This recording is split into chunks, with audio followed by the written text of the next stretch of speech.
There's an old joke that goes, there's two things. There's one thing ministers hate talking about, and that's money. And there's one thing the ministers hate talking about more, and that would be sex.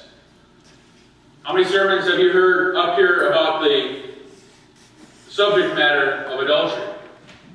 I'll say this is the first sermon I've ever preached on it. It might be the last sermon I ever preached on it. I was thinking about this commandment, and I was thinking about Jesus' teaching on this commandment. And I thought, maybe it'd be better suited for some kind of conference with married couples, because not everyone out there is married. Not everyone out there will get married.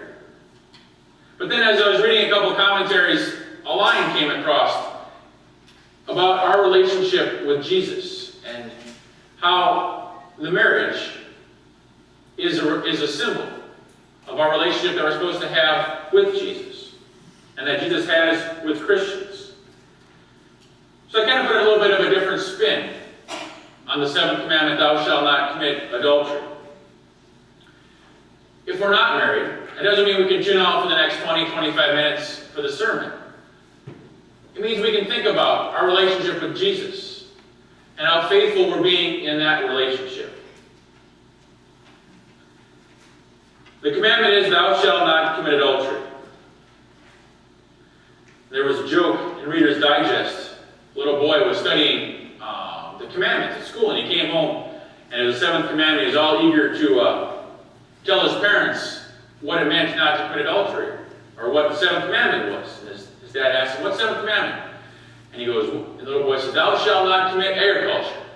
The little boy says, what does that mean, Dad? And Dad looks at him and says, you don't plow in someone else's field. He says, that's not yours. That's a perfect example of what adultery is. But Jesus says in Matthew, when he's expanding a little bit on the commandments, he says, you have heard that was said, do not commit adultery. But I tell you that anyone who looks at a woman lustfully, or looks at a man lustfully, has already committed adultery in his or her heart.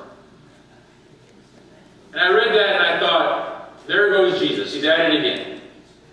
He's taking what we have in the law and he's expounding it and making it almost impossible to follow. He's saying that if you admire something long enough, you'll want it. And if you want something bad enough and long enough, you'll find a way to get it. So we need to be careful what we put into our minds. When I went to college at Northwestern, there was a football coach.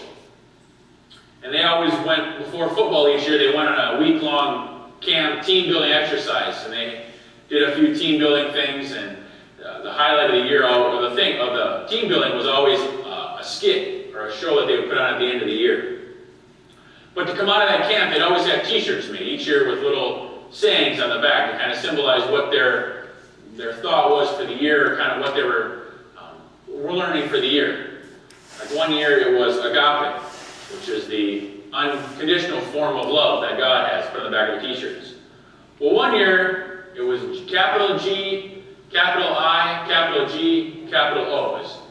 Giggle is what he called it, or Geiger. And it wasn't a clever reference to any kind of an insurance commercial. It was an acronym. And he said it was garbage in equals garbage out. And they had spent part of that week talking about if you take garbage in all the time, you're going to get garbage out. And he's referring to our mind. And that was kind of the theme for the year. So be careful what you put into your mind, what you think about, what you concentrate on, because what you put in is what you're going to get out. There was an illustration in one of the sermons I was reading, or the commentaries I was reading about incubating chicken eggs. Every time the egg hatched, there was a chicken. It was never something else. They always got whatever they put into the incubator. Same thing as the GIGO, G-I-G-O, garbage in, garbage out. What we put in is what we get out. And that's what Jesus is getting at when he expounds on that seventh commandment. If you focus on something long enough, you're going to find a way to get it. And eventually when you're tempted, that temptation is going to be hard to overcome. So be mindful of what you put into your mind or your mind focuses on. There are three kinds of adultery. There is physical adultery, of course, and there's emotional. When you're spending time with someone or something rather than your spouse.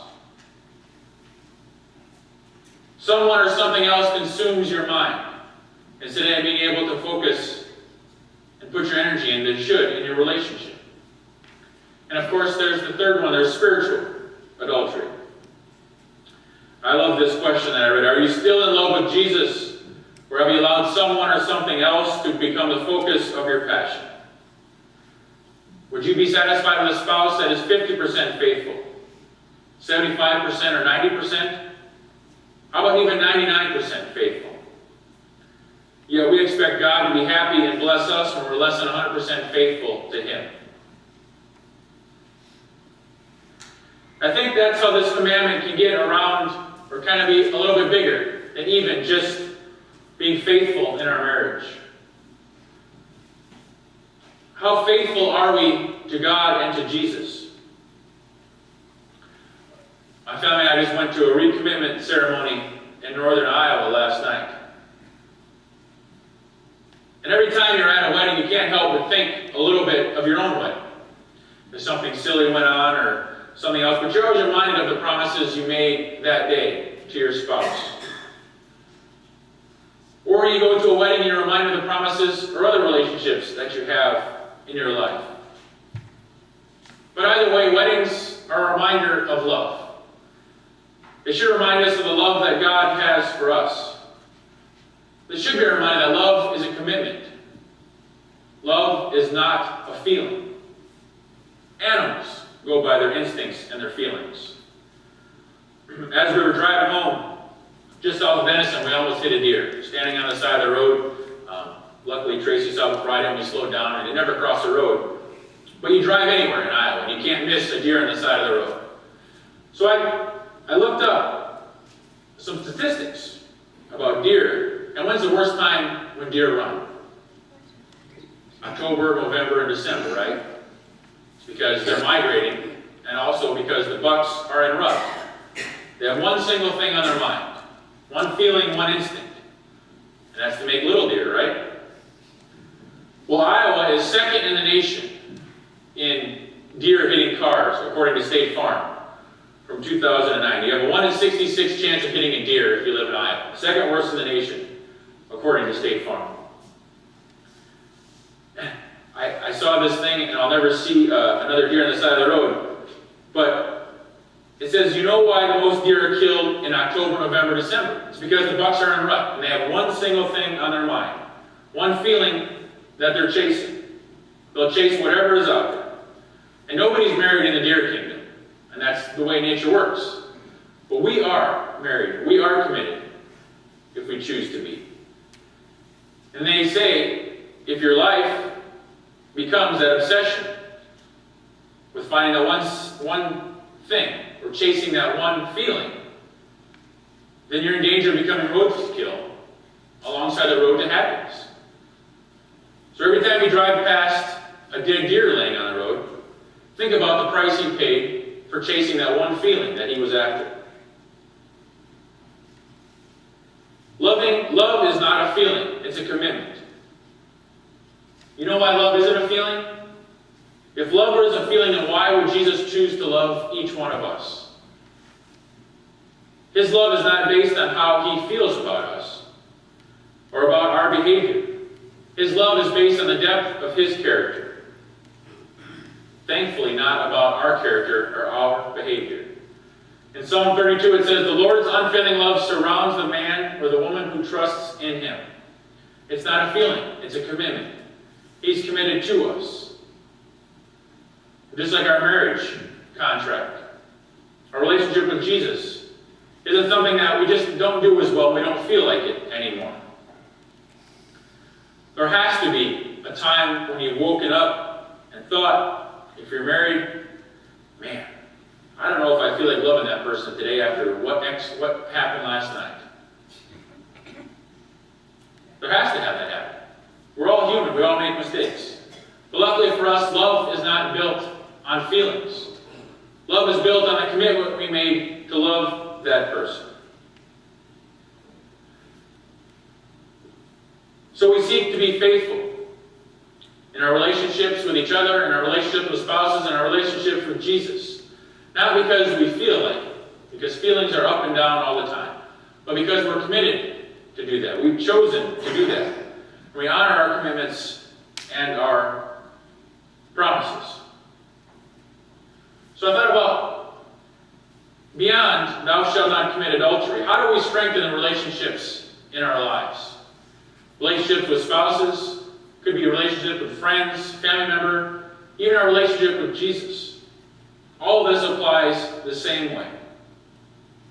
And one way is to make sure we continually grow in our spiritual lives. I know for myself, I can always tell the difference when I've let that growth slack. If I'm not reading the Bible, reading a devotional book, just spending time in prayer or being quiet, I can always tell when that lacks. Because I can get grouchy, or I can get grumpy, or life just doesn't seem quite as rosy, I suppose. I suppose if you ask Tracy, that might seem like it's that way almost every day. But it is. I can tell the difference when I haven't made my spiritual growth a priority. Things eat at you more quickly. You have less patience. For myself, I can see that almost all the time. So when we're growing, building our relationship with God or with Jesus, with the Spirit, our other relationships are strengthened because of that too. An article in Good Housekeeping from a few years ago talks about what area of life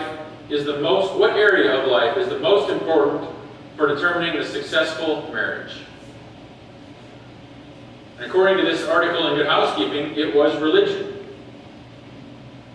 Prayer is one of the more powerful predictors of satisfaction in a marriage.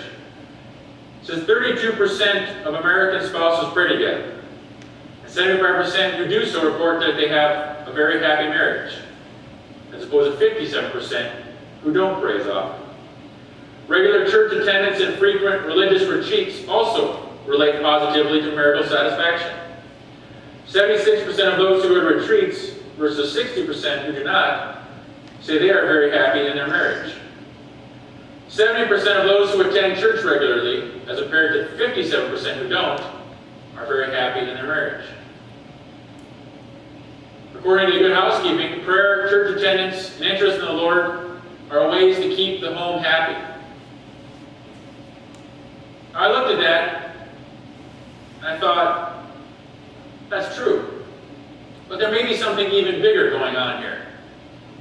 What's in common? What is happening with these statistics that keep a person happy? You're doing something with your spouse. Something you like to have or something you do in common. So that's another way to keep your marriage or your relationship happy. To make your spouse a priority. To do things with each other. Things you like to do, things she likes to do. Even it is watching Bachelor number 14. Well, Tracy doesn't do that, but she really doesn't. But that is an example. Watch television shows she wants to watch. Watch a sporting event he wants to watch. Go to a play. Go to a movie. Whatever. Something that each one of you might enjoy doing. Or if it's building our relationship with Jesus and with the Spirit, just spending time. Either reading a Bible, reading a devotional, in time in prayer, just time being quiet. You have to spend time together to build that relationship. Make it a priority in your life. Romance shouldn't end with I do. And there's probably a million jokes out there that could go with that after you're married and how that goes. Dr. Norman Lobbins. I got no idea who he is, but he said this. And I think it's true. There is no better safeguard against infidelity than a vital, interesting marriage. Put some effort into it. Be somebody that you'd want to hang out with. I talk about this with my son Isaac all the time, not that I'm preparing him for marriage, although he had his first play date the other day, which made me feel kind of scary. Either Tracy and I are saying the wrong things around him or something, and he goes, "Dad, I can't wait for my date tomorrow." I go, "Oh boy." It was one of the girls that he went to kindergarten with, they wanted to get together. I was like, he's way too young for this kind of stuff.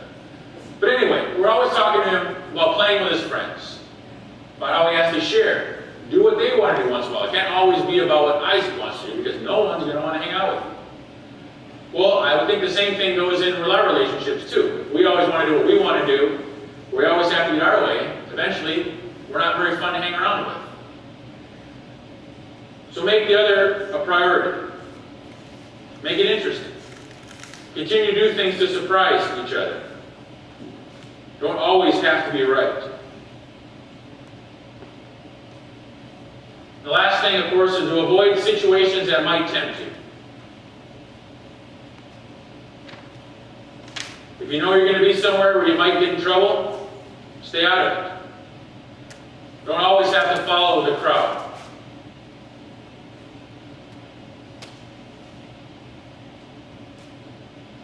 There are ways we can strengthen our relationships. They do take some time, they do take some effort. But also, remember too, that if we fall short, if we don't live up to the perfect expectations, that's okay. That God's grace will cover us all.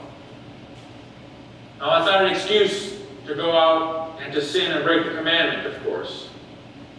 But we must remember that God's grace and forgiveness is out there for all of us. There is no unpardonable sin. But there are consequences to our actions. If we want happier and healthier relationships, we need to work at them. Make sure we're growing ourselves in our relationship with Jesus. Make sure we're giving a priority to our friends, to our families, to our spouse. And make sure we're avoiding situations that will get us in trouble. Doing that will help us strengthen ourselves and our relationships. And the blessings and the happiness that follows will be something to sustain us for the rest of our lives.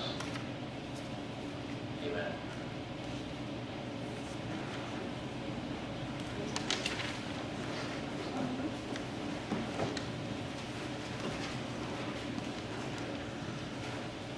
Let's stand and sing together our hymn of reflection on page 556, Trust and Obey.